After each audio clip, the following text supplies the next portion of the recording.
भोगाले उपजले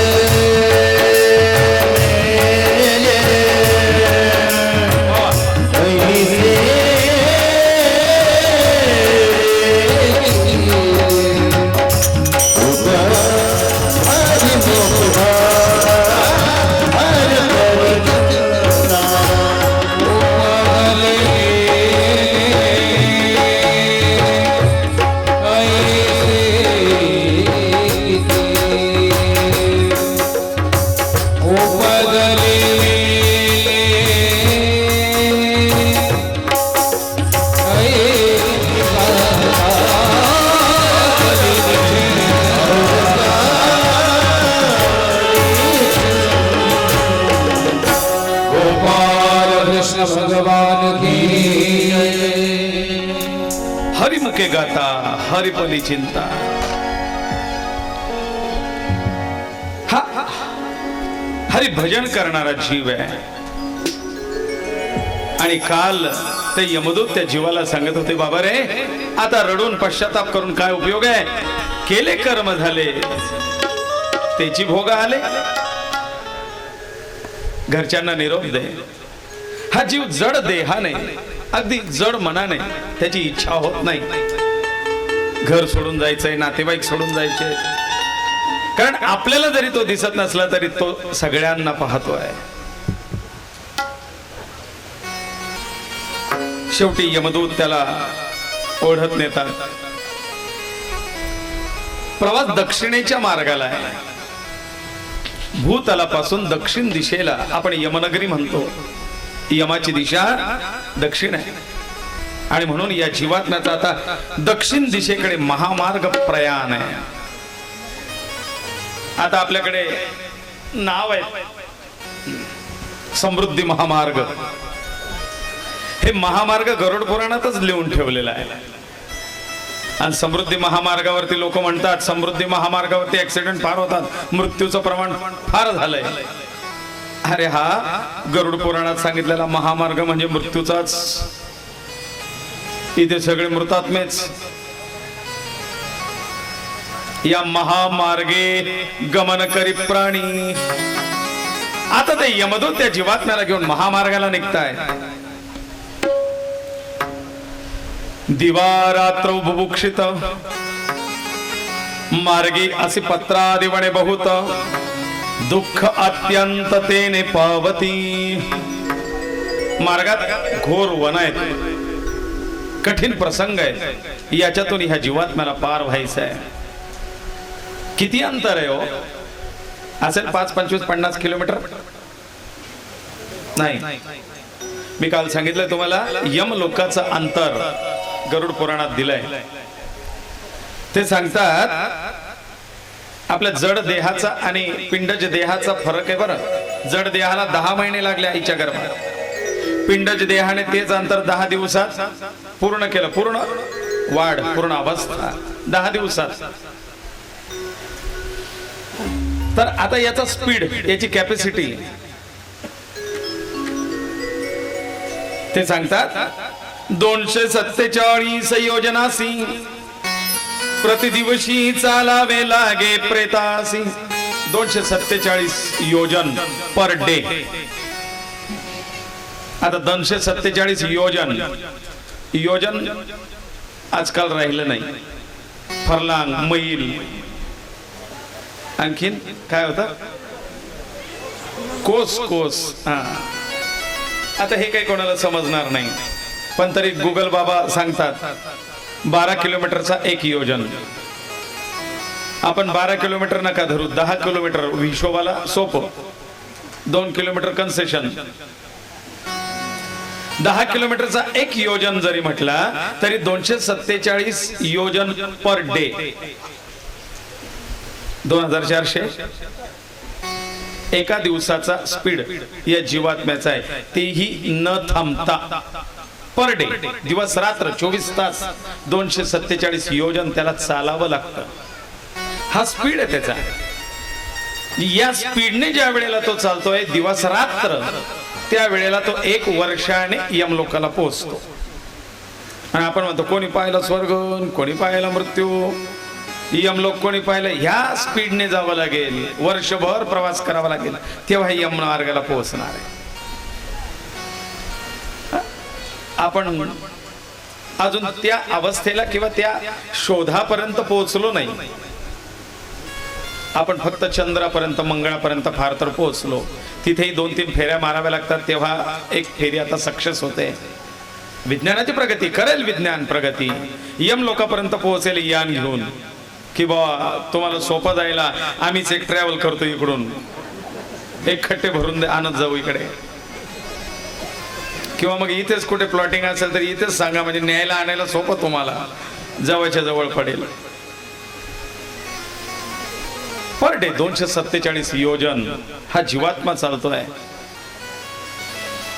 या चालता चालता पूर्ण वर्षभर आहे प्रवास. म्हणून वर्ष श्राद्ध 1 वर्षाने. वर्ष श्राद्ध म्हणजे त्या जीवाच्या तिथे मुक्कामाचा दिवस, पोचण्याचा. ऑफिसला पोहोचला वर्ष श्राद्धाच्या दिवशी. महामार्गी पावत यमपाश बद्ध नित्य हाहाकार ऐसे रुदन करीत स्वगृह तेजून यमपुरी जाई प्राणी. रडतोय, त्याला आठवण येते, सगळ्या गोष्टी आठवतात. आणि माझं घर, माझा परिवार, माझे मुलं, माझी पत्नी, माझे आई वडील याची आठवण करता करता तो जीव चालतोय. ते यमदूत त्याला बघतो, अरे चाल, आपल्याला ऍव्हरेज दिलेला आहे.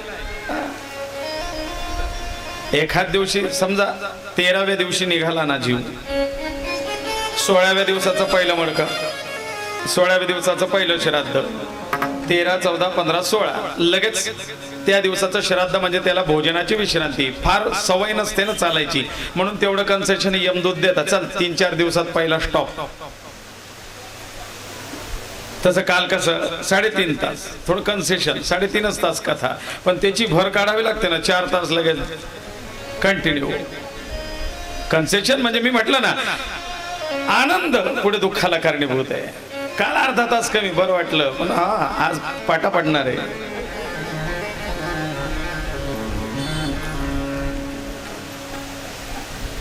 मग 16व्या दिवशी, पहिल्या मडक्याच्या दिवशी त्याला जेवणाची सुट्टी आहे. 16व्या दिवसाचं श्राद्ध केलं, तो घास पान वरती टाकलं की आपण म्हणतो पितराचं पान टाकलं का, बसवा पितर. ते पान म्हणजे त्याच्या प्रित्यर्थ केलेली भोजनाची व्यवस्था. ते यमदूत सांगतायत, बघ आज तुझ्या नातेवाईकांनी, तुझ्या घरच्यांनी तुझ्यासाठी भोजन पात्र दिलंय, जेवण कर. एक मुहूर्त सावकाश बैस सविती, मुहूर्तभर सावकाश बसवतात, बैस जेवण करून घे, डबा आलाय तुझा. यथेच तो भोजनाचा आनंद घेतो. भोजन म्हणजे काय, तो कसं आहे, भाजी भाकरीन काला मोडून खाई असं. तो वासाचा भुकेला आहे. हा पिंडज देह आहे, याला तहान भूक आहे, पण प्रत्यक्ष भाजी पोळी वरण भात नाही खात. तर काय, तो त्याचा गुणग्राही आहे, गुण घेतो, त्याचे गुण आकर्षित करतो. तो त्याचा वास घेतो, त्याचा रस वासाने, आणि त्याच्याने तृप्त होतो. पण त्याच्या करता ते पदार्थ त्याच्या समोर असावे लागतात. त्याला कळतं ते काय पदार्थ दिलेत आपल्याला, त्या पदार्थांचा फक्त वास घेऊन तो तृप्त होतो. प्रत्यक्ष पदार्थ खात नाही, पण वासाने तृप्त होतो.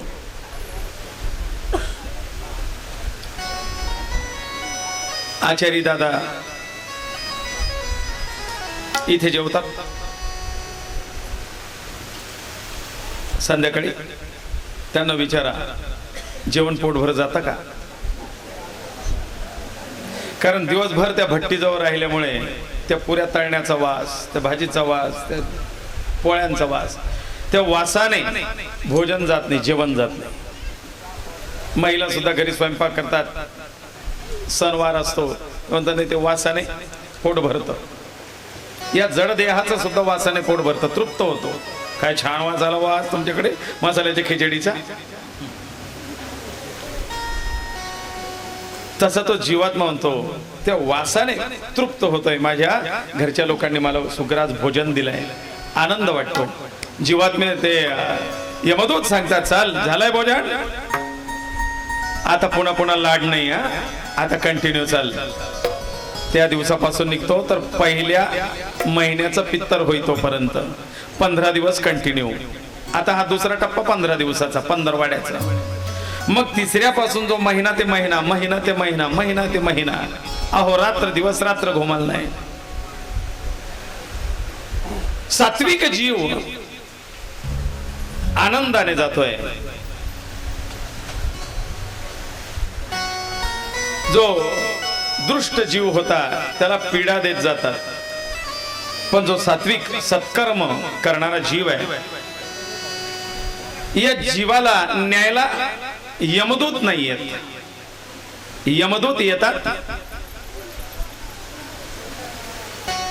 ते दृष्ट आणि दुष्कर्म ज्याचं पापाचरण आहे अशा व्यक्तीला. पण जो शुद्धात्मा आहे त्याला घेण्याकरता देवदूत येतात, है ना. आपण म्हणतो यमाचा पाहुणा प्राणी होय. तो कोण? जो यापासून अलिप्त आहे. पण जो सतत भगवंताच्या सान्निध्यात आहे त्याला यम आपल्या दृष्टीने पाहत नाही म्हणले.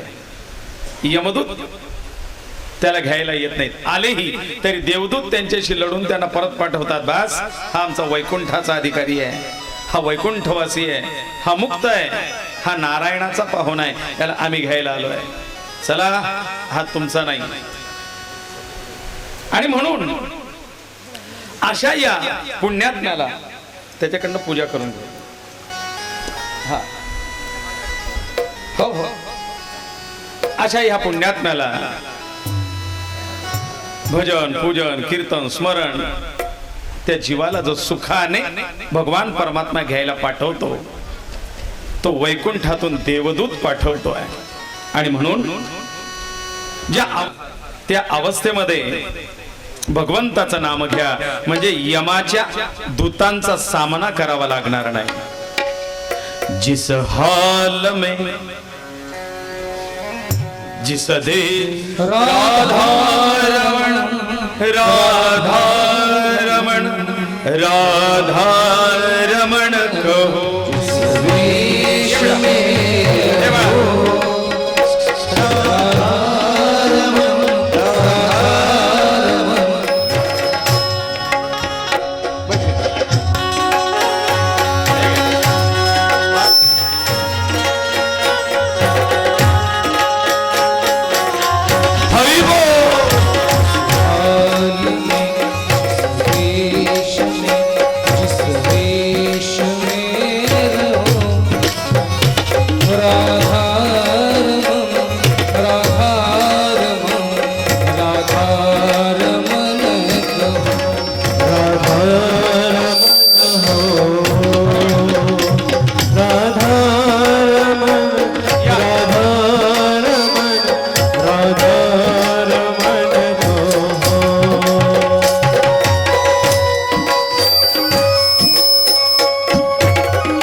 वैकुंठातून नारायणाचे दूत येऊन त्याला आदरपूर्वक वैकुंठाच्या दिशेने घेऊन जातात.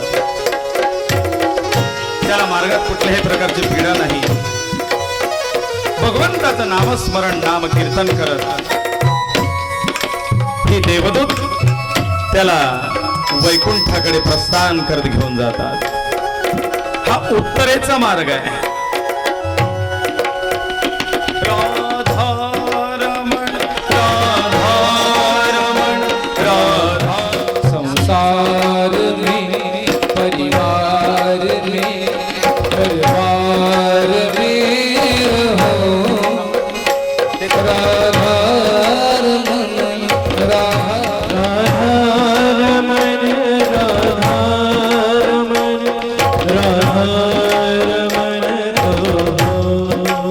गालच्या त्या मोठ्या दाढा आहेत, तीक्ष्णाचे शृंग आहेत, काळ्या रंगाचा आहे, लाल बुंद डोळे,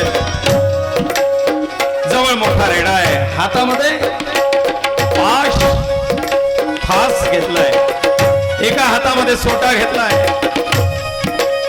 आणि भयंकर क्रूर अशा त्या यमाचं दर्शन त्या जीवात्म्याला जसं होत आहे, तो जीवात्मा लट लट लट लट लट लट.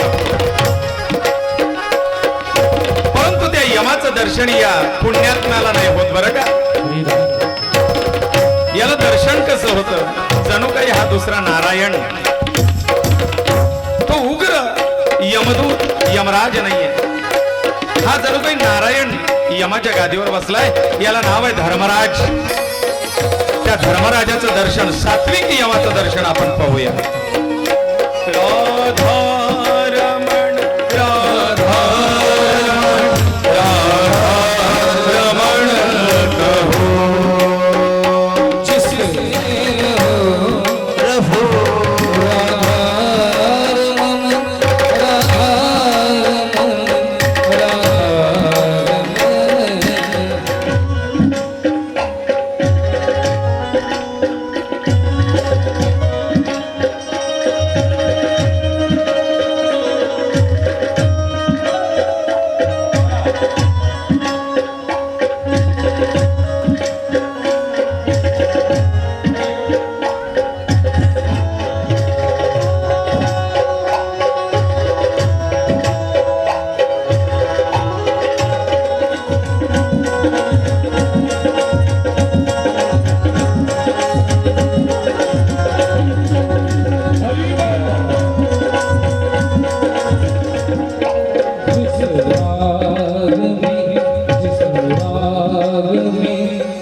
सुंदर शांत पद्धतीने घेतलेल्या त्यांच्या भजनाला, त्यांच्या गीताला ऐकून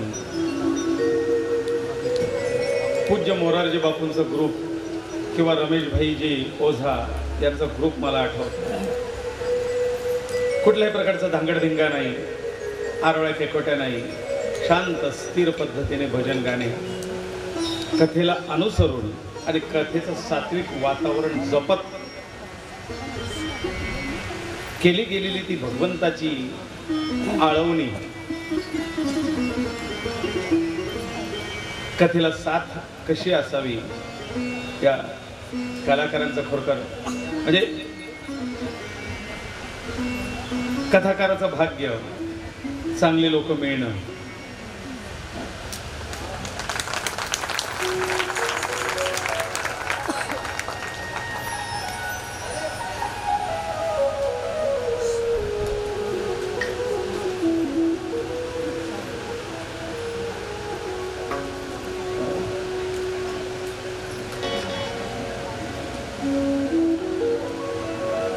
उत्तम त्यांची साथ आहे, कथा चांगली त्यामुळे होते. हळूहळू आपण आता तो जीवात्मा सात्विक जीव वैकुंठाला नारायणाच्या धामाला पोहोचतो. कुठल्याही प्रकारच्या यातना नाही, पीडा नाही. तिथे गेल्यानंतरही भगवत भजन, भगवंताची सेवा. जीवाला यम लोकाला पोहोचण्याकरता जो वर्षभराचा कालावधी सांगितला आहे, याच्यामध्ये त्याला स्टॉप विश्रांती फक्त 16 वेळेला आहे. याला आपण 16 श्राद्ध किंवा 16 मासिका असं म्हटलं जातं. काल परवा माझ्याकडे एक बाबा आले होते श्राद्धाची तारीख काढायला. म्हणजे 11वा महिना या अशी तारीख. पण बघ त्यांची श्रावणात भाद्रपदात तिथी येते. नाही म्हणले मग तर 12 महिने होती. पण मग वर्ष श्राद्ध 12व्या महिने नाही तर मग केव्हा नाही. म्हणजे 11व्या महिन्यात पाहिजे ना. तर तुम्हाला कोणी सांगितलं? या खुळचट तुमच्या पद्धती, त्याला शास्त्र वर्ष पूर्ण, वर्षी श्राद्ध. मग वर्ष केव्हा पूर्ण होईल? त्या तारखेपासून त्या तारखेपर्यंत किंवा त्या तिथीपासून त्या तिथीपर्यंत पूर्ण वर्ष. आपण संतांच्या, थोर पुरुषांच्या जे पुण्यतिथ्या साजऱ्या करतो, हे ज्या दिवशी त्यांचं निर्वाण झालं त्या दिवसाला का त्याच्या 8-15 दिवस, महिनाभर आधी एक माळ पूर्ण, त्या मण्यापासून त्या मण्यापर्यंत, मेरू मण्यापासून मेरू मण्यापर्यंत, तेव्हा ती माळ पूर्ण होते. तिला एक माळ म्हणणार. तसं एक वर्ष श्राद्ध वर्षाने. अधिक मास आला त्यामध्ये तर तो 13वा महिना तो धरावा लागतो. त्याच महिन्यात त्याच तिथीला केलं जाणारं श्राद्ध त्याला वर्ष श्राद्ध असं म्हणावं. त्यात केली जातात मध्ये ती वर्षवाळी. काय म्हणतं आमच्याकडे तर 11.5 महिने, 11.5 महिन्याचं पण श्राद्ध आहे. असे एकूण 16 श्राद्ध सांगितलंय. पूर्ण संवत्सरात 16 विराम असती प्रेतास प्रतिश्राद्धे एक मुहूर्त प्रेतासन सावकाश वैसविती. एक मुहूर्तभर विश्रांती फक्त त्या जीवात्म्याला मिळते आणि अहोरात्र एक वर्षभर तो चालतो. फक्त 16 वेळेला विश्रांती. 16 पुरांची नावे भिन्न. ऐका म्हणले त्या 16 पुरांची 16 स्टॉप. चाळीसगाव पासून निघाले की पहिला स्टॉप पातोंडा. वजर सोडून दिलं ते 16व्या दिवशी लगेच येताना पहिला स्टॉप जवळच आहे, त्याच्यामुळे वजर नाही धरला. पातोंडा, वाघळी, कसगाव असे स्टॉप आहेत. त्याची नावं सांगितलेले आहेत त्यांनी. याम्य आणि सौरीपुर, नरेंद्र भवन, गंधर्व नगर, शैलागम आणि क्रूर, क्रौंचपूर, विचित्र भवन, बौहापद दुःखद नाम, नानाक्रंदनपूर, संतप्त भवन, रौद्र पयोवर्षण जान, शीताड्याभिधान बहुभीति, धर्म भुवन याम्यपुर, ऐसी 16 पुरे समग्र, मार्गी प्रेतास विश्राम करण, अस्ति खगेंद्रा जाणपा. ही 16 पुर आहेत. इथे एक एक घडी मुहूर्तभर विश्राम आहे.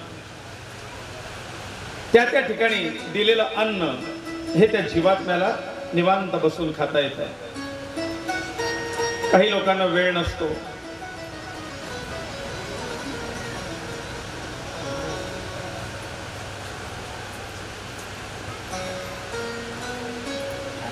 दर महिन्याचं करायला. मग ते म्हणतात महिने ते महिने देण्यापेक्षा आम्ही जर एकदम मेसचे पैसे भरून दिले आणि त्यांना सांगितलं की तुम्ही परस्पर हॉटेलला जाऊन खाऊन घेत जा, तर चालणार नाही का? महिन्याचं कॉन्ट्रॅक्ट देऊन टाकू. आपण मेस लावतो ना महिन्याची मुलं बाळांना. कुठे आहे मुलगा? पुण्याला. मग जेवणाचं कसं? नाही, मेसचे पैसे भरून देतो आम्ही. तो गेला तिथे की त्याचं जेवण. मग वर्षवाळी म्हणजे त्याची मेसचा एक खट्टे महिन्याचा वर्षाचा डबा लावून देणे. जीवात्मा ज्या दिवशी विश्रांतीला असेल त्या दिवशी तुम्ही त्याला डबा पोहोचवून द्यायचा. हे ॲडव्हान्स पैसे सगळे. ॲडव्हान्स केलेले श्राद्ध म्हणजे त्याला वर्षवाळी असं म्हणतात. मासिक निवृत्ती वर्षवाळी. पण ही केव्हा करायला सांगितली नाही? गरुड पुराण असं म्हणतं ज्या वेळेला तुमच्याकडे काही लग्न कार्य निश्चित झालेलं आहे त्या वर्षात, ते टाळता येणं शक्य नाही. पण लग्न कार्यानंतर श्राद्ध होत नाही. शुभानंतर अशुभ करू नये. म्हणून मग ही सगळी श्राद्ध अपकर्षणे आधी ॲडव्हान्स करून टाकायचे आणि मग ते मंगल कार्य करावं. आणि म्हणून तो पर्याय या मंगल कार्यासाठी आहे. आपल्याकडे असो नसो आपण एक खट्टे पिच्छा सोडवायचा. तर ठीक आहे, केलं काही हरकत नाही. पण तरीही परंपरा एक पुढच्या पिढीलांना, मुलाबाळांना, नातवंडांना आपले वडील आपले आजोबा काय करत होते त्यांच्या आई वडिलांप्रती हे कळावं याकरता निदान जोपर्यंत शक्य तोपर्यंत पान घालावं, पितर बोलवावा, त्याला जीव घालावं. ज्या दिवशी काही सोयीवर सूतक वृद्धी मंगल कार्य असेल त्याच्यानंतर बंद केलं तर चालेल, पण तोपर्यंत ते पान घालण्याचा प्रयत्न करावा. म्हणजे आपल्या पुढच्या पिढीला कळतं की आमचे वडील त्यांच्या वडिलांचं श्राद्ध घालत होते, ते त्यांच्या प्रत्यर्थ सगळे पदार्थ करत होते, जेव घालायचे, कोणीतरी एक व्यक्ती बोलवायचे, त्याचं पूजन करायचे आणि त्याला आदराने जेव घालायचे. श्रद्धया क्रियते सा श्राद्धम. जे श्रद्धेने केलं जातं ते श्राद्ध. पण ते पोराने असं म्हणू नये माझा बाप माझ्या आजोबाचं श्राद्ध करतो, जिथे पण लाता मारले नाही. जिये बाप तो दंडम दंडा, मरे बाप पहुंचाए गंगा. जिये बाप तो कछु न मान, फिर मरे बाप तो पिंडादान. त्याला काय अर्थ? जीवितो वाक्य शृण्वत्वात, जिवंतपणे त्यांचा आदर, आणि मग मेल्यानंतर केलेले श्रद्धेने श्राद्ध हे त्या पितरांना महदानंददायक आहे. जर जिवंतपणेच नसेल केलं तर मरणानंतर केलेला तो फक्त एक देखावा.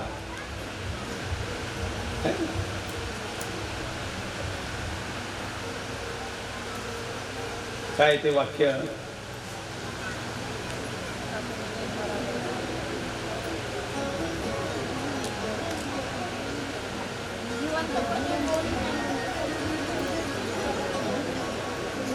नको देखावा डाव जगाला, मोडला नाही कधी रुपया दुधाला. मी तुझ्यासाठी जीवन जाळीले रे बाळा, पाणी पाहिले. त्यावेळेला मी घोटभर चहा पाज ना, आज झाला ना, 3दा तर पिऊन गेले. जेवणाकरता, खाण्याकरता, पिण्याकरता वाट पाहावी, पदोपदी अपमान सहन करावा. आणि आता कितीही पदार्थ करून लोक जीव घातलेत. तर बाळा ती ती उणीव नाही विसरू करू नको लागणार. रे आई बापाला,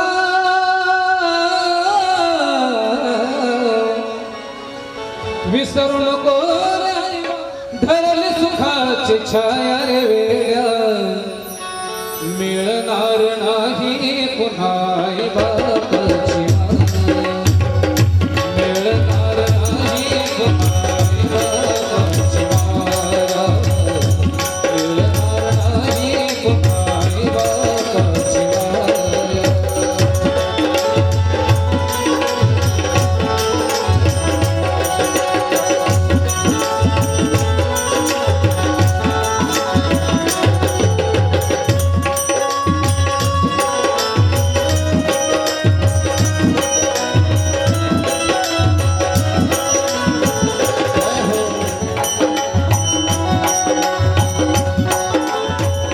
जमलेल भगवानी, शिशीवाडी मोटरगाडी.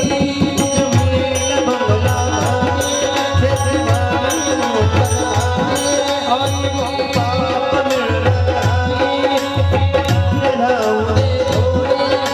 म्हातारपणी ताई बापाला औषध भीक मागायला वेड्या. मिळणार नाही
कारण जन्माला घातली जातात ती मुलं,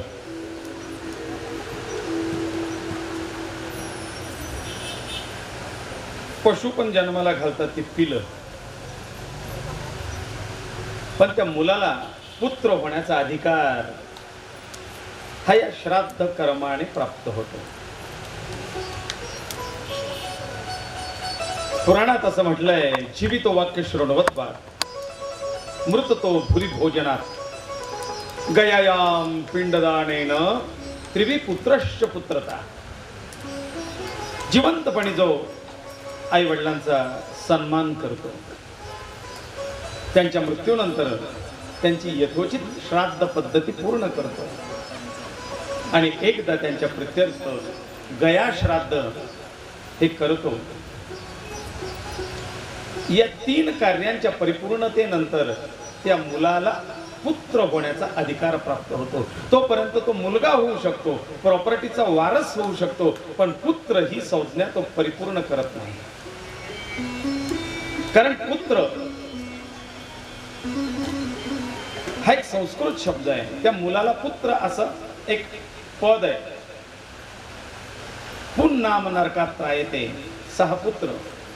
पुन नावाच्या नरकातून जो काढून आणतो आपल्या पूर्वजांना, आपल्या पितरांना, त्याला पुत्र असं म्हणतात. मग त्या पुनामाच्या नरकातून तो जीव केव्हा निघतो? ज्या वेळेला ह्या गोष्टी केल्या जातात तेव्हा. आणि तेव्हा ती पुत्र ही संज्ञा परिपूर्ण होते. तोपर्यंत तो पुत्र म्हणवण्याचा अधिकारी नाही. आणि महाराजांनी छान प्रमाण घेतलं. आजची आपली 5व्या दिवसाची सेवा आहे. पण मी या 4 दिवसात कधी म्हटलं नाही की त्या आई वडिलांची सेवा करावी.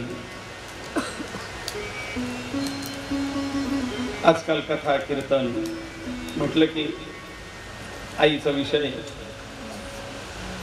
आई माझी, किंवा मग आई घराचं मांगल्य असते तर बाप घराचं अस्तित्व असतं. किंवा छत्रपती शिवाजी महाराज, छत्रपती संभाजी महाराज या विषयांशिवाय कीर्तन आणि कथा सुरुवात आणि पूर्ण होत नाही. पण मी म्हणतो तुम्हाला छत्रपती शिवाजी महाराज सांगावे लागत असतील, छत्रपती संभाजी राजे तुम्हाला शिकवावे लागत असतील, तुम्हाला आई वडिलांची सेवा करा हे जर कथा कीर्तनातून सांगावं लागत असेल तर त्यापेक्षा जीव द्या ना.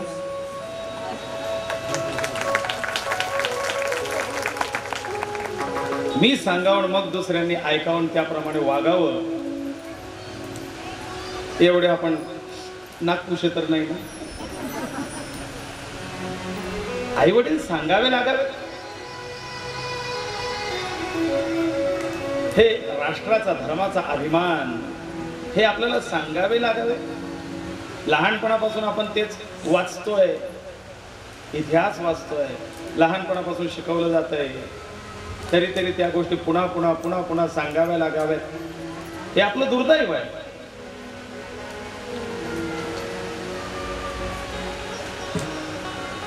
ज्याला तो धर्म कळाला, ज्याला छत्रपती कळाले, ज्याला शंभूराजे कळाले, ज्याला आपले आई वडील गुरु साधू संत देव ब्राह्मण गाय हे कळाले, त्याच्यासाठीच कथा कीर्तन आहे. पण कथा कीर्तनात ते सांगावं लागावं यापेक्षा मग दुर्दैव आपलं दुसरं. कारण ज्याला कळतं त्याला पुढचा मार्ग सांगण्याकरता अध्यात्माचा हा विषय, त्याच्यासाठी कथा आणि कीर्तन आहे. हे तुमची प्रायमरी स्कूलच आधी दर कथा कीर्तन मध्ये प्रायमरी स्कूलच शिकवावी लागते. आई वडील म्हणजे काय, गुरु म्हणजे काय, महाराज म्हणजे काय, त्यांनी काय योगदान दिलं, त्यांनी काय बलिदान दिलं, इतक्या खालच्या लेवलला त्यांचं बलिदान पुन्हा पुन्हा आठवण द्यावी लागावी. मग काय आपण जगतोय, आपण पुढच्यांना काय देणार, हीच प्रायमरी. पहिल्यापासून आम्ही त्याच इयत्तेत शिकत आलो लहानपणापासून आणि तुम्ही इथेच शिका. हा ज्याचा त्याचा विषय, ज्याला त्याला कळायला पाहिजे. बस तुम्ही सांगावं आणि मग आम्ही तो जगावा. आम्हाला लहानपणापासून ते बाळकडू दिले आणि तो धर्म, ते शिवराय, ते माता पिता, ते गुरुजन हे रक्तातच आहे आमच्या. ही सेवाभाव. हा सांगा पुढचं काय, ते अध्यात्म सांगा, भगवत प्राप्तीचा मार्ग सांगा, तो सुलभ कसा होईल. इथे त्या जीवात्म्याला घेऊन जाताना ते 16 पुरं सांगितलेत आणि सांगितलं की ह्या पुराणमध्ये कशी पीडा आहे, कशी अवस्था आहे.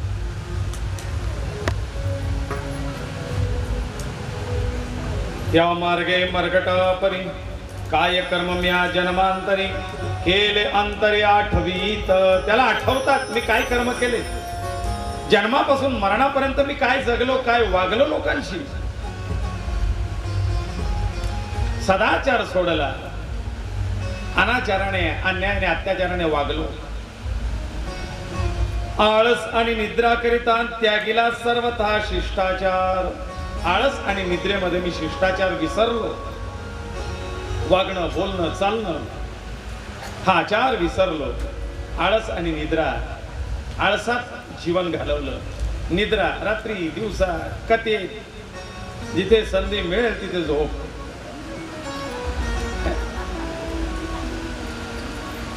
मद मनुष्य जन्म आसतान धर्म नाही अनुष्ठला. मनुष्य जन्म धर्मा करता सेवे करता प्राप्त झाला, पण त्याच गोष्टी मी सोडून सगळं केलं. ज्या शौचाच्या मुळे करून धर्म वाढतो रात्रंदिन, ती शौचता ती मला कळाली नाही. दारा गृहपुत्र यात वय गेले समग्र. घरदार परिवार बस एवढंच मी सांभाळलं. याच्या बाहेरचं जग मी कधी बघितलं नाही, कधी दुसऱ्यासाठी जगलो नाही.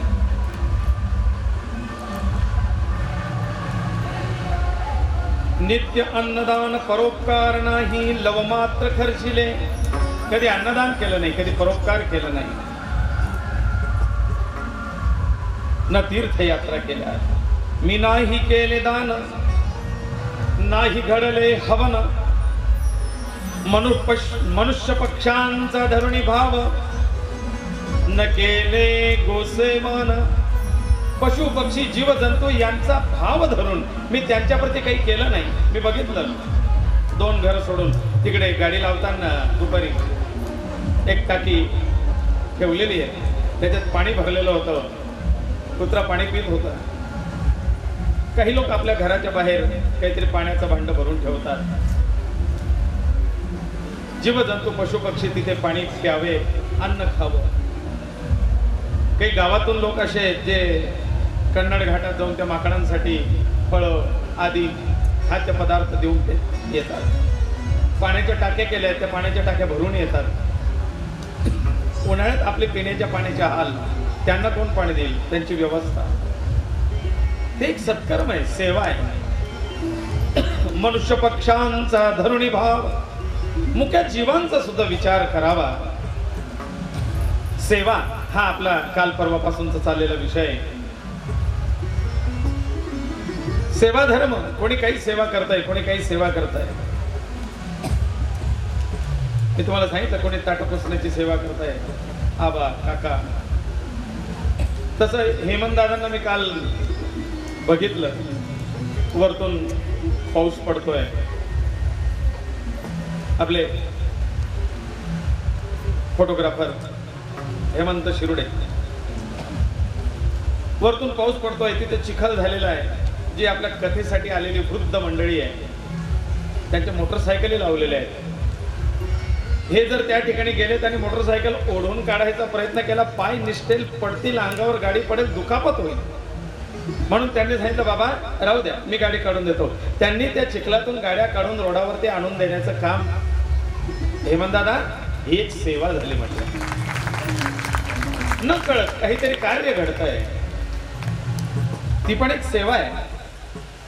काहीतरी दुसऱ्याची पीडा जाणणं, दुसऱ्याचं दुःख जाणून घेणं आणि त्याच्या दुःखाला सुलभ करण्याचा प्रयत्न, ती केलेली मदत म्हणजे सेवा.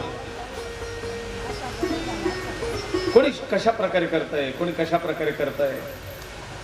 एक हा छान बदल पाहायला मिळाला की मिळेल ती सेवा लोक स्वीकारतायत, करतायत.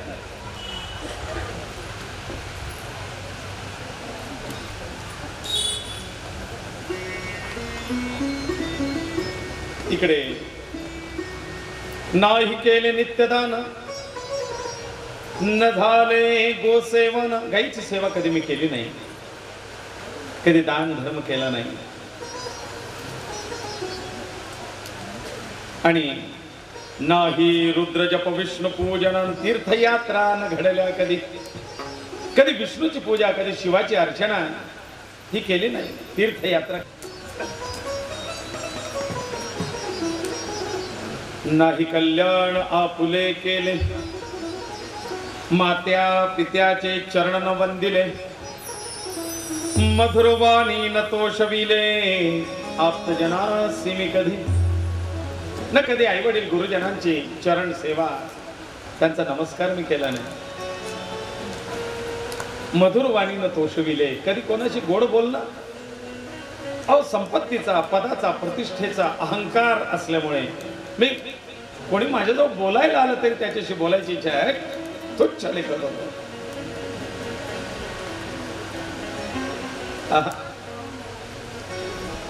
ती तुच्छता आज मला आठवते की माझ्यात काय तो गर्व होता, अहंकार होता. त्या अभिमान करून मी कधी कोणाशी मधुर संभाषण केलं नाही. मन मोकळेपणाने मी कधी कोणाशी बोललो नाही, कधी कोणात मनमोकळेपणाने वावरलो नाही. आणि म्हणून वृद्धापकाळात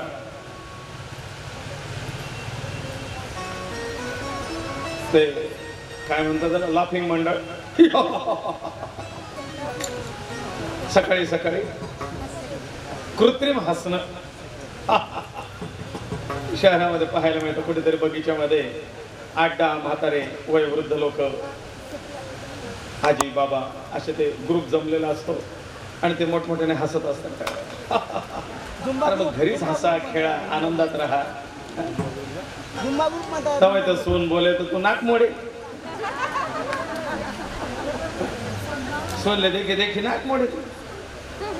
हा ते डॉक्टरने सांग तुला अटॅक येण्याची शक्यता आहे आणि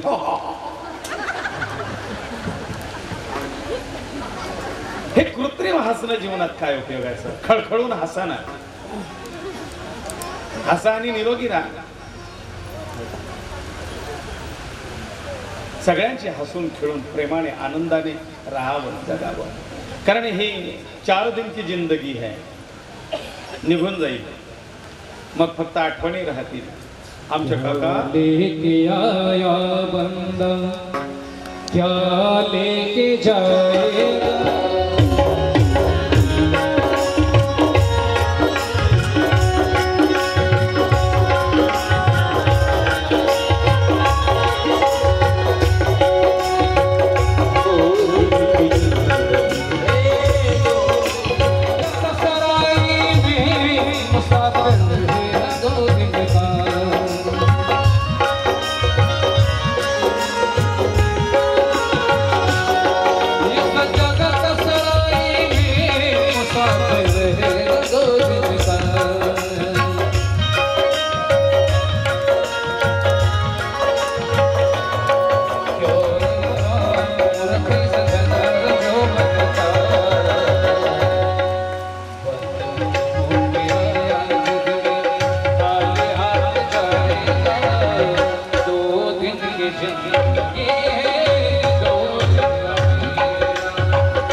अगर सुखी होना हो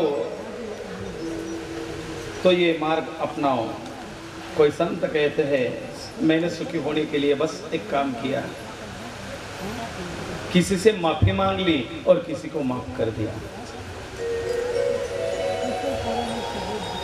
अगर मैं गलत हूं तो हाँ, माफी मुझे मांगनी चाहिए. अगर मैं गलत नहीं तो बड़प्पन दिखाकर मुझे माफ कर देना चाहिए.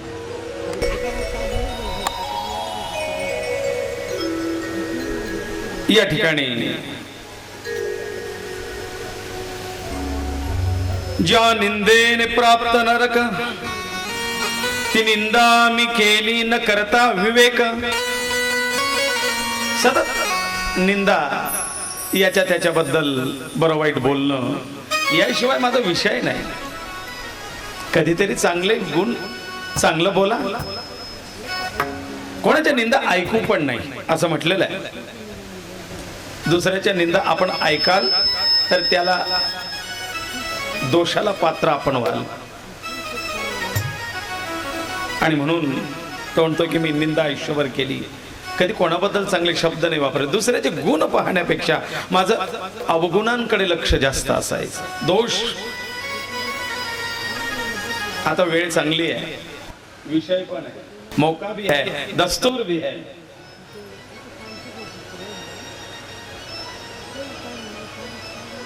गुण आणि अवगुण एवढं सगळं चाललंय. अण्णांना वर्ष 2 वर्षांपासून कोणी व्यक्ती भेटतात, एखाद 2 दरवर्षी, अण्णा एवढं करताय तुम्ही, महाराज बदलवून पहा. पुढच्या वर्षी दुसरे महाराज आणा. अण्णा म्हणे मग नाव सांग एखाद्याचं. नाही बाहेरचे आणा. म्हणजे बाहेरचे काही शिंगावाले राहता का? ते काय फरक बुवा? नाही बुवा, त्याच महाराजांची कथा दरवर्षी ठेवता तुम्ही. अण्णा म्हणे मग त्याच्यात काही दोष चुकीचं आहे का?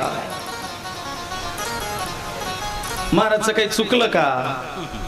तसं असेल तर ते मला सांग, मी महाराजला दुरुस्ती करायला लावतो.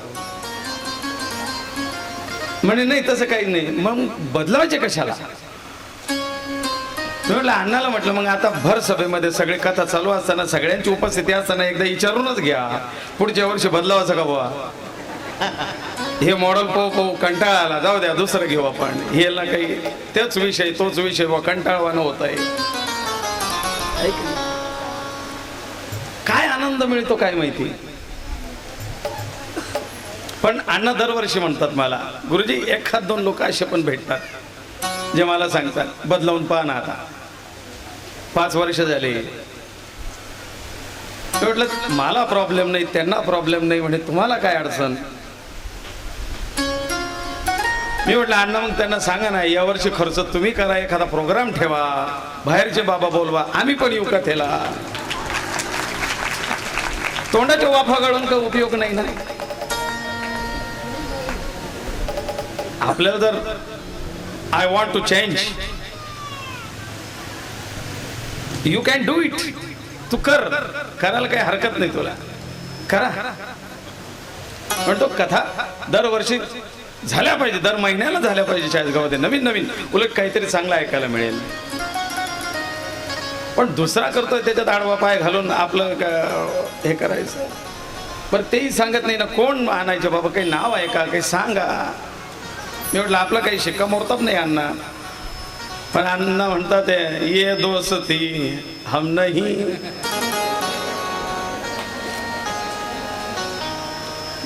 ते म्हणतो मी आहे तुम्ही आहे तोपर्यंत बाकी काहीच नाही. मी तोंडावर सांगतो म्हणले. असो, इकडे तो तेच म्हणतोय. कारण सगळं चांगलं असताना कोणाला दुर्गुण पाहायची सवय असते.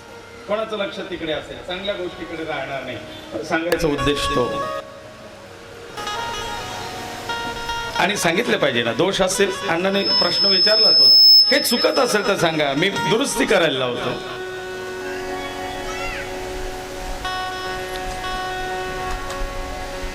वय गेले समक्रन परोपकार म्या नाही केला. माझ्या हातून कधी परोपकार घडला नाही.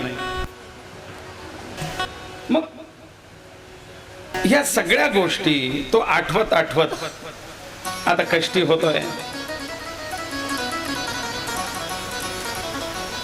यमदूत त्याला सांगतात, बाबा रे आता आठवून काही वेळ उपयोग आहे का?